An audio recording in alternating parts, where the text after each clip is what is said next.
Kristen here at Southern Pines Fire Station 2. I've got Firefighter Ted reading a story for us, and we've got some other fun things that we'll be filming. So we're excited to be here. Make sure you sign up for summer reading. Go to sppl.net and log your minutes so you can get prizes and have some fun activities. So we'll let Firefighter Ted take it away. Super. Well, welcome to the Southern Pines Fire Station number 2. We're going to do a quick story time this afternoon, and then we're going to take you guys around the station and show you our station and show you the trucks and our gear and some of the other stuff. So we should have a good time this afternoon. The book we're going to read today is a very good favorite book of mine, Firefighter Ted. So we're going to take a look and see what this little bear does to become a firefighter. One morning, Ted woke up and sniffed the air. It smelled like smoke. That's not good, thought Ted. I need a firefighter.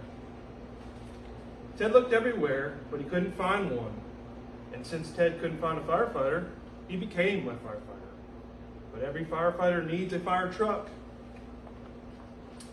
Firefighter Ted found a fire truck. That was lucky, he thought. I need a fire extinguisher too. Firefighter Ted looked everywhere else. Since he couldn't find a fire extinguisher, he made one. Now, where is that fire, thought Firefighter Ted. Firefighter Ted searched the house. The kitchen was filled with smoke. It rose from a plate on the table. Stand back, shouted Firefighter Ted. He put out the toast and helped his mother to safety. That was your breakfast, said his mother. It still is, said Firefighter Ted, and now it's nutritious and safe. Go to school, said his mother. Remember, said Firefighter Ted, only you can prevent breakfast fires. It was very hot outside. The sidewalk sizzled and hurt Firefighter Ted's feet. He saw a kitten on the hot sidewalk. It needed help.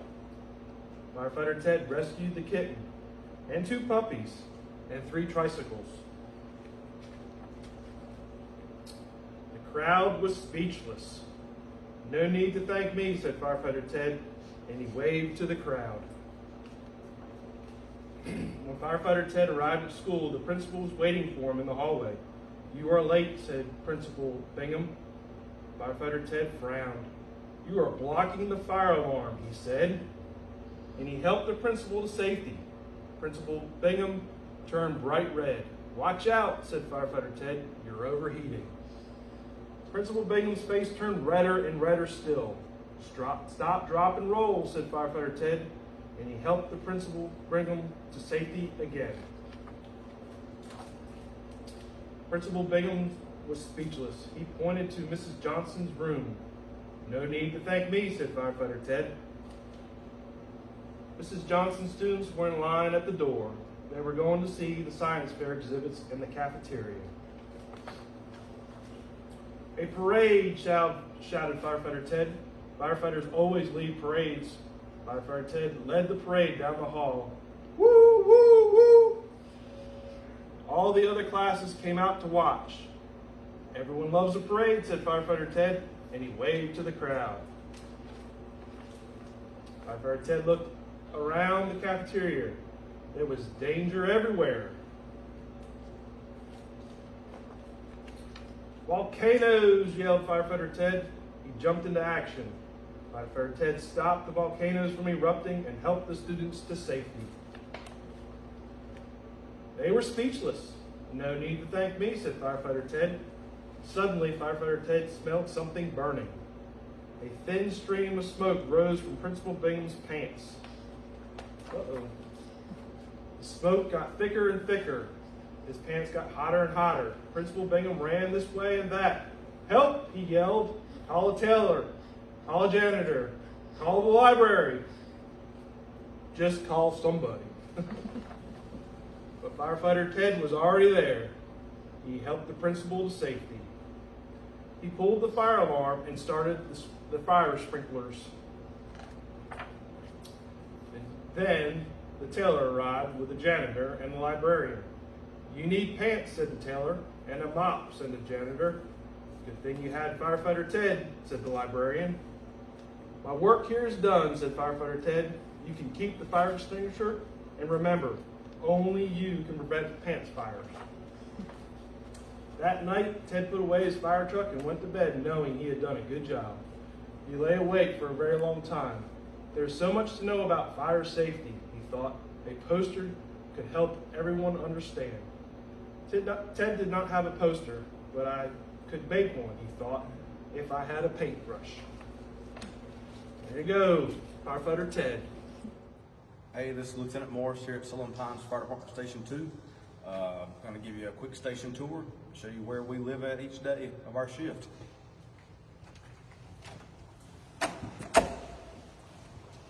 If you'll step in here, this is our watch room. The firefighters can do work on computers.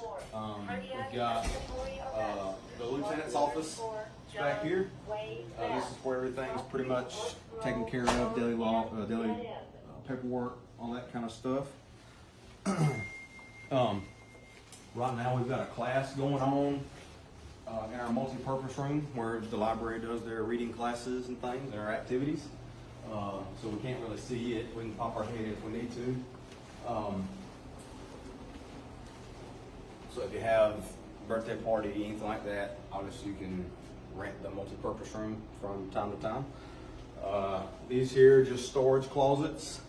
We got some medical supplies, some fire prevention supplies, things like that.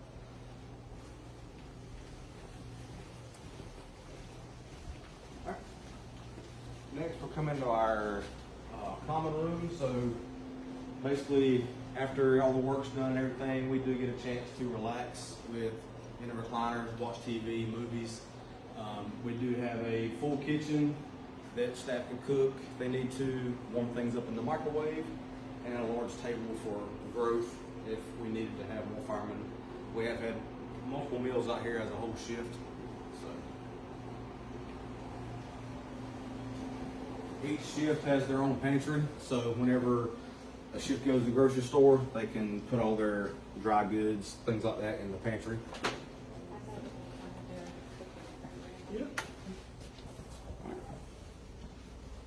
This here is the living quarters for the fire station. So we've got a laundry room, it's got washer, dryer, anything we need to wash our uniforms with. We've got 4 bedrooms. The officer's bedroom is here. It's got 1 bed with we got 4 bathrooms in this area, so each person has their own bathroom that's on the shift right now. Our EMS room is here. They have a 24-hour EMS. They work 12-hour shifts, so you have a shift in the daytime and then a shift at night.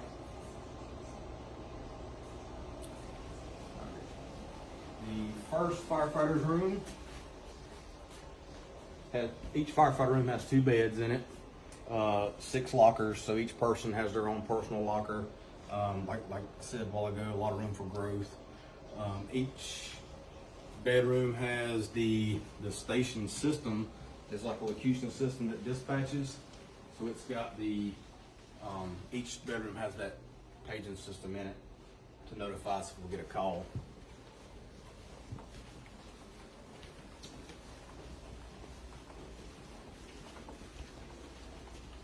If we need to clean, we've got the janitorial closet.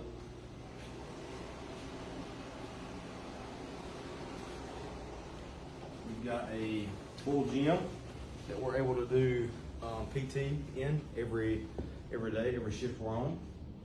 We do have quite a few members come back also off duty to do their PT stuff off duty.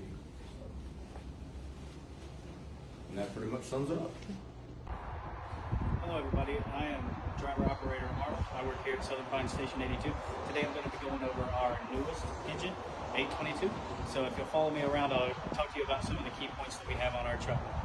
Now since we're out here in this side of the district, we have sometimes a long way away from the hydrant to the house. So we've set up our front bumper lays here to help us out in fighting some of those fires that we might have.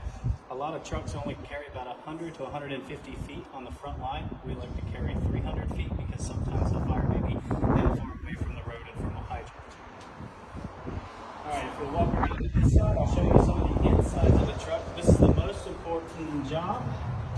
fire ground. You're in control of the truck. Not only do you have to drive sometimes at speeds that could be dangerous to go to a call, but we do it safely as possible. And being the driver operator, you have all these buttons on the dash. You have all these lights that you got to control, the horn, the siren, all that stuff, so that people know that you need to get out of the way so that we can get to the call as fast as possible. Also, being the driver, you have to know how to operate our pump. And coming around here to the pump panel, to anybody that doesn't know what this is, this may look a little bit confusing, but our pump is designed to get water from a static water source like a pond, or say a pool in any case, or a stream, or even a hydrant, so that we can get water to the truck, so that we can get water from the pump to the hose and then to the fire. So we have several different ways that we can get water there. It circulates through our pump, and we pull any one of these handles to correlate with one of the lines that we may have. You see each of the lines are labeled here, and each of these handles are labeled as well. We have cross lays here from 1 3/4 to 2.5 inch. We also have a big old nozzle up there that'll shoot up to 1,200 gallons a minute. Let's see what else.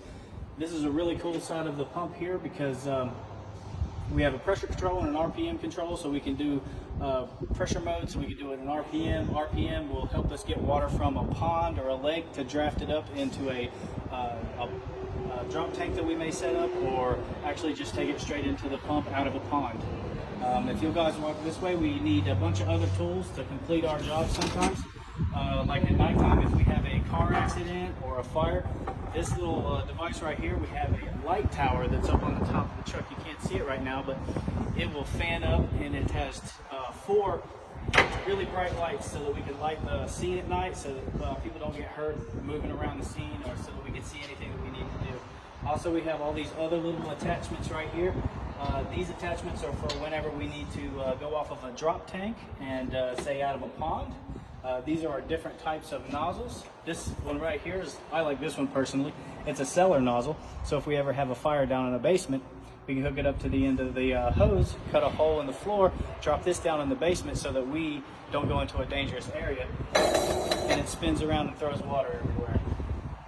Now, on a fire truck, we have to be able to do a whole lot of things, so we carry a lot of other tools. We have to be capable of doing water rescue, so if somebody's stuck in a stream or a river, we have vests and helmets to do water rescue. Also, we do rope rescues. If anybody is in a confined space or stuck on the side of a house or something like that, we can set up a rope to rescue them. Also, we have buildings that are multiple stories in our district, so we have these set up so that we can hook to a standpipe in one of those buildings and go up and fight fire on any given floor. Some of the tools that we have here, synonymous with firefighting, would be our water cans here. We have CO2, and we also have a chemical extinguisher.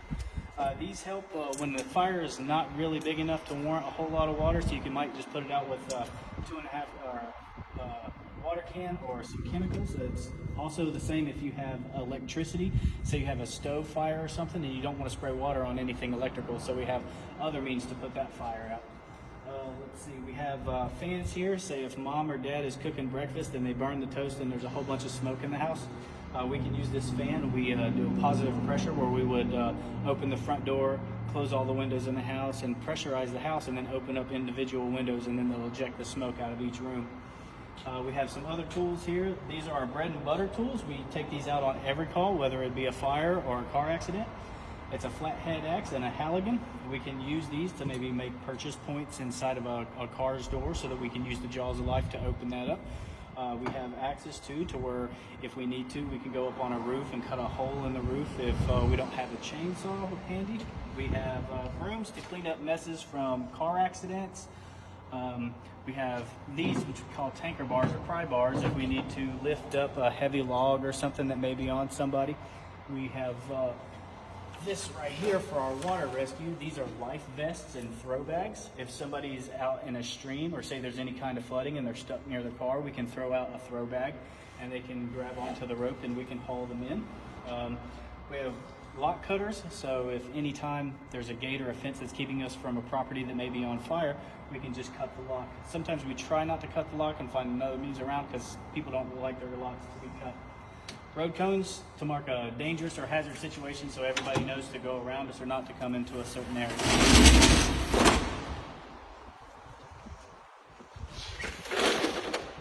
Around this side, this is our hydrant bag. A lot of people think that you could just hook up a hose to a hydrant and get water that way, but there's multiple things that you need to actually hook up a water hose to, or LDH to a hydrant. We'll start off with these. We have a hydrant wrench which actually sticks on the top, and you can turn the hydrant on with that one and also get the caps off of the side. We've got a ball valve here, so we stick on one side so we can relieve pressure from the hydrant after we're done. And we have these connections. They're pretty funny looking. It has a threaded side and it has a side that we call storts.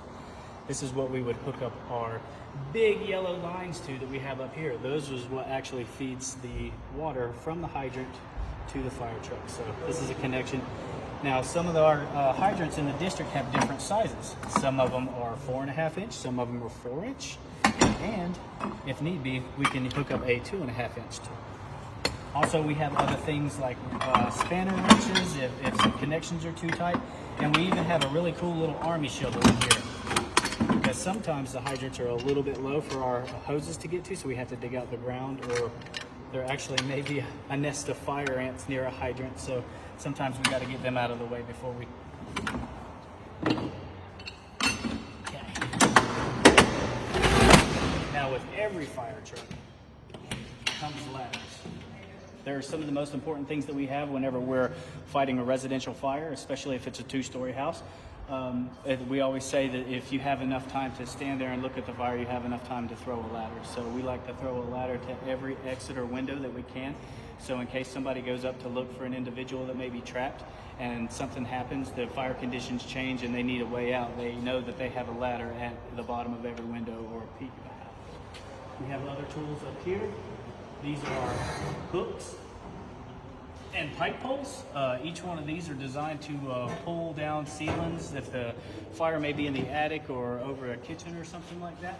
We also have roof ladders that have hooks on the end of them. So we'll slide them up the pitch of a roof and open the hooks and actually stick it to the pitch of the roof so that it's a lot safer for us and the ladder doesn't slide off of the roof. We have a 24-foot extension ladder here and a 10-foot folding attic ladder. The attic ladder is for whenever you go into the little scuttle holes that may be in a closet so that you can go up to the attic.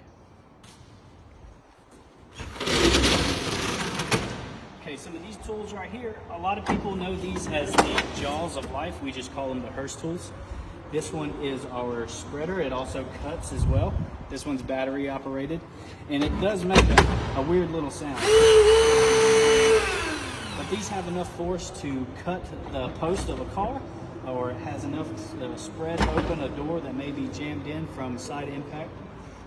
This one right here, say if somebody hits you in the front end and your dash actually rolls and it rolls on somebody's legs, we have the ability to spread the dash with these. And we have extra battery packs for this one. Let's see. Also in here we have a sawzall. Say if we need to cut a certain part out of a car or cut the guardrail off of a car, so we've got that ability. And every fire truck has a chainsaw on it, whether it be cutting a hole in a roof during a fire or maybe a storm damage or a tree is fallen over on a car or out in the road, we have the ability to cut that up and remove it. We also carry chains, hook clusters, ratchet straps, and some extra rope for various other purposes. In here are rescue jacks. These are for holding up, say, a car that may have rolled over on its side. In order for us to climb into a car to help a patient out, the vehicle has to be stable. So we put these down and make the vehicle stable before we let anybody in. Okay, this little area is for our speedy dry. A lot of people ask why we need cat litter. I know it looks like cat litter, but it's not. Speedy dry. Say if a vehicle has a front end collision or side impact or something and the radiator starts leaking or oil starts leaking, we'll put that down on the road so that maybe other cars won't cause an accident afterwards running over the oil spots.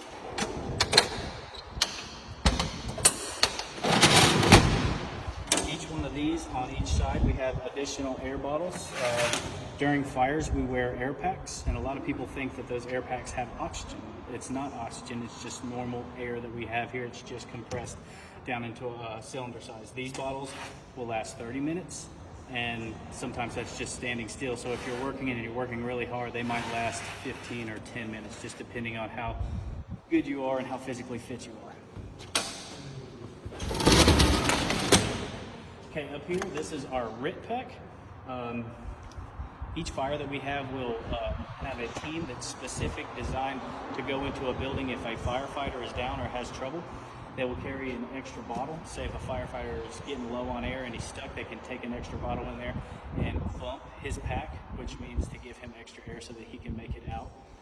It also has an extra mask. If his mask gets damaged in any way, they can do a mask swap out. We carry a fair amount of just regular wood with us. We have 4x4s, 2x4s, and wedges.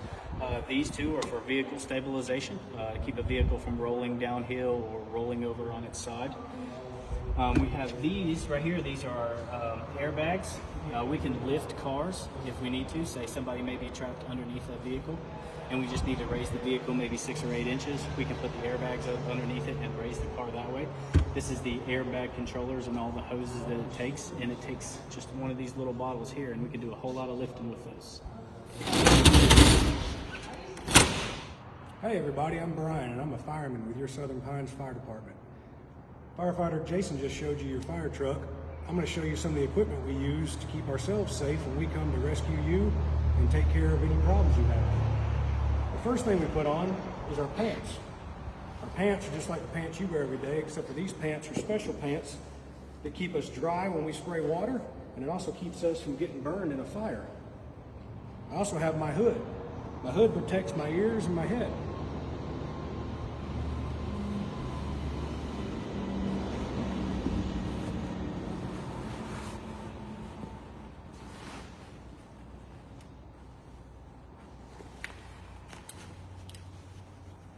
So once I have my pants on,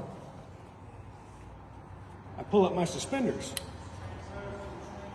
and they help you keep your pants up. Our pants have big pockets on them so we can carry lots of things in them. I have some rope, some scissors,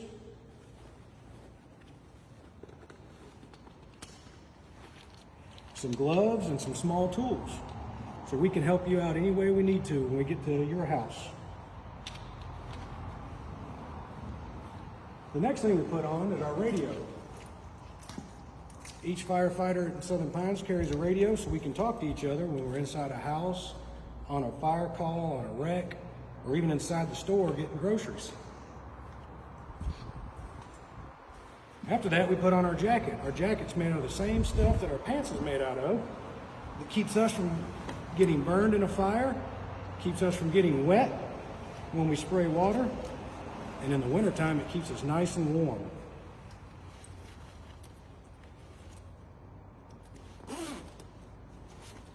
So you'll see, I'm the same Brian that I was before I put on all my gear. Nothing different. I just have a lot of stuff on. The next thing we want to put on is our air pack.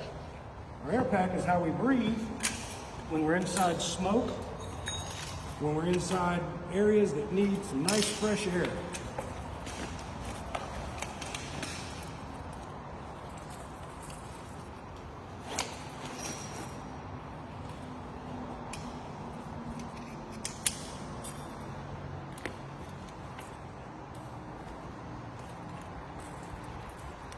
Still me.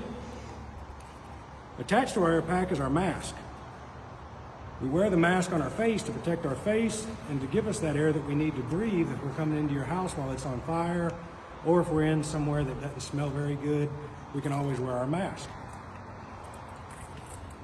Inside our fire truck, Firefighter Jason showed you, are all our air packs that each fireman wears.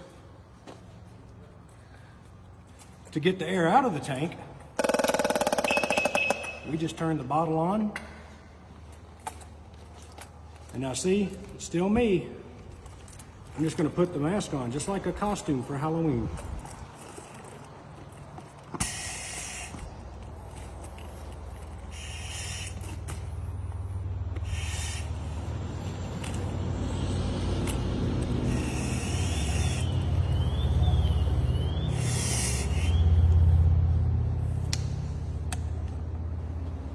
Still me.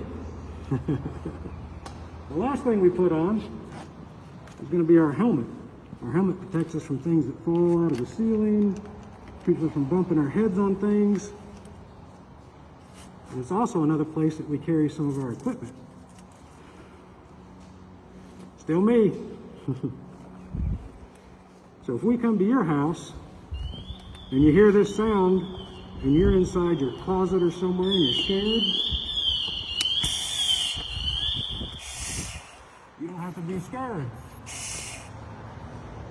Still me. Okay. You guys go finish reading your books.